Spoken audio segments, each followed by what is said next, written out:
තෙරුවන් සරණයි.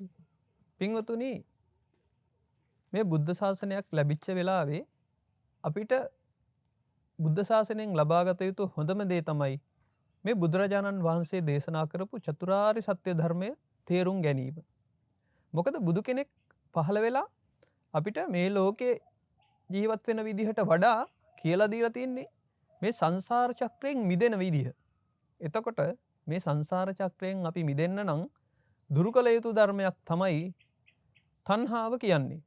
මේ තණ්හාව දුරු කරනවා කියන එක වර්තමානයේ මගේ පින්වත්නි වැරදි විදිහට මිනිස්සු තේරුම් අරගෙන තියෙනවා. ඒ මොකක්ද? අපි හිතමුකෝ කළු ගොනෙකුයි සුදු ගොනෙකුයි එකට ගැට ගහලා තියෙනවා ලණුවකින්. එතකොට යම්කිසි කෙනෙක් කළු ගොනා සහ සුදු ගොනා වෙන් කරනවා කියලා හිතාගෙන මේ කළු ගොනා මරන්න ගියොත් ඒ වෙන් කිරීම හරි වෙනවද? නැත්නම් සුදු ගොනා මැරුවොත් ඒ වෙන් කිරීම හරියනවද? නෑ. එයා ඒ දෙන්න එකට ඈඳලා තියෙන ලණුව ගලවලා දැම්මොත් ලණුව කපලා දැම්මොත් අන්න ඒක තමයි ඒ වස්තු දෙක අතර තියෙන බැඳීම දුරු කළා වෙන්නේ. එතකොට ඔබට තේරෙනවද? පින්වත්නි මේ අතහැරීම තමයි එතකොට අපි ප්‍රගුණ කළ යුත්තේ. බුද්ධ ශාසනයේ අතහැරීම තමයි කියලා දෙන්නේ. අතහැරීම ඒ මොකද දුකට හේතුව තණ්හාවනේ. තණ්හාව කියන්නේ ඡන්ද රාගය. යම්කිසි දෙයකට තදින් ඇලී යාම. වර්තමානයේ මේ ඔබ තේරුම් අරන් තියෙන ඔබ දන්න අතහැරීම ඒක සම්පූර්ණ වැරදි. මොකද අතහැරීම කියන්නේ වස්තුව නෙවෙයි පින්වත්නි අතහරින්න ඕන. ඔබ හිතන්නකෝ යම්කිසි කෙනෙකුට කියනවා මේ පින්වත්නි අතහරින්න කියලා ධර්මදේශනාවක් ඇහිනවා. ඔබ එතකොට ගිහිල්ලා ඔබගේ තියෙන වස්තුව අතහරින්න, ඔබගේ තියෙන ඔබ ආදරය කරන අය අතහරින්න ඒක නෙවෙයි කළ යුත්තේ. මොකද වස්තුත් එක්ක වස්තු නැතුව රහතන් වහන්සේ කෙනෙකුටවත් ජීවත් වෙන්න බෑ. මේ කාම සම්පත් අවශ්‍ය වෙනවා රහතන් වහන්සේලාටත්.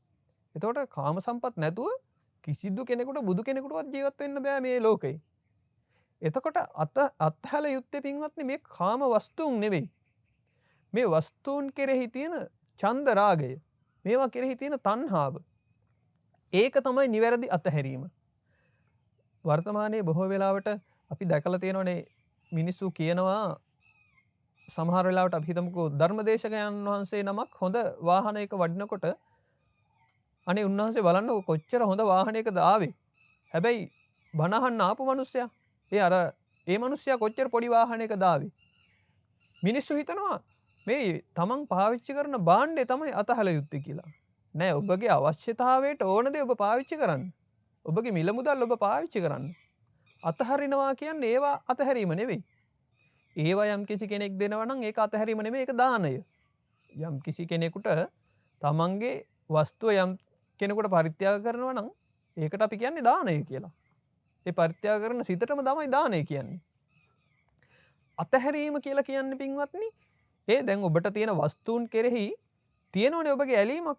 ඔබගේ අම්මට ඔබ කැමති, ඔබගේ තාත්තට කැමති, ඔබගේ දුව දරුවන්ට කැමති, බිරිඳට, ඥාතීන්ට, නැත්නම් ඔබගේ වාහනයට, ගෙදරට, ওই දේවල් වලට මිනිස්සු කැමති. මේ කැමැත්ත කියලා පින්වත්නි කියන්නේ ඇත්තටම තණ්හාව. ඒ පොඩි කැමැත්තක් නෙමෙයි මේක. ඒ තණ්හාව. ආදරය, ලෙන්ගතුකම, ওই විවිධාකාර වචන වලින් කියන්නේ මේ තණ්හාව ගැන. අපි දුරු කළ යුත්තේ මාගේ පින්වත්නි ඒ වස්තුව නෙවෙයි, ඒ වස්තුවට තියෙන තණ්හාවයි දුරු කළ යුත්තේ. ඒ වස්තුව කෙරෙහි පවතින ඇලීමයි දුරු කළ යුත්තේ.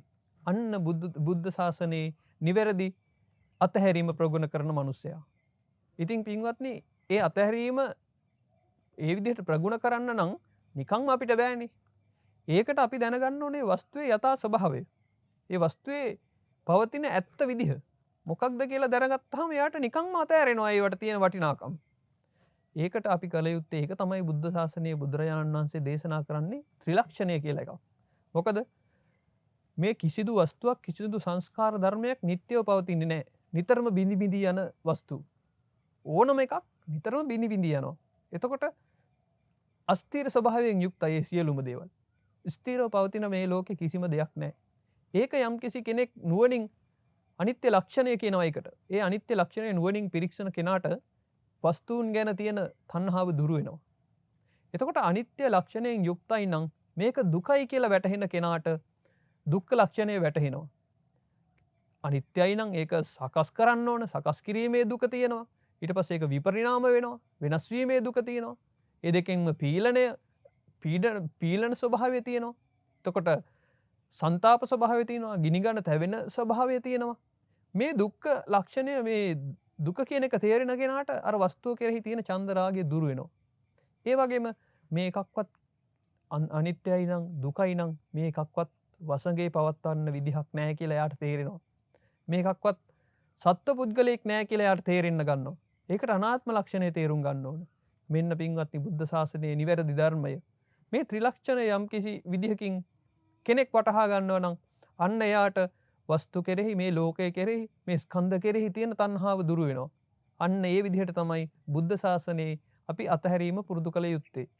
ඔබට මේ ධර්ම කාරණය මම හිතනවා නිවැරදිව වැටහුණා කියලා. මොකද ඔබ මේ බුද්ධ ශාසනය කරගත යුත්තේ වස්තුන් අතහැරීම නෙමෙයි. ඒ වස්තු පරිහරණය කරන ගමන් වස්තුන්ට තියෙන ඇලීමයි දුරු කළ යුත්තේ. ඒ තමයි බුද්ධ ශාසනය. තෙරුවන් සරණයි හැම දිනෙකටම.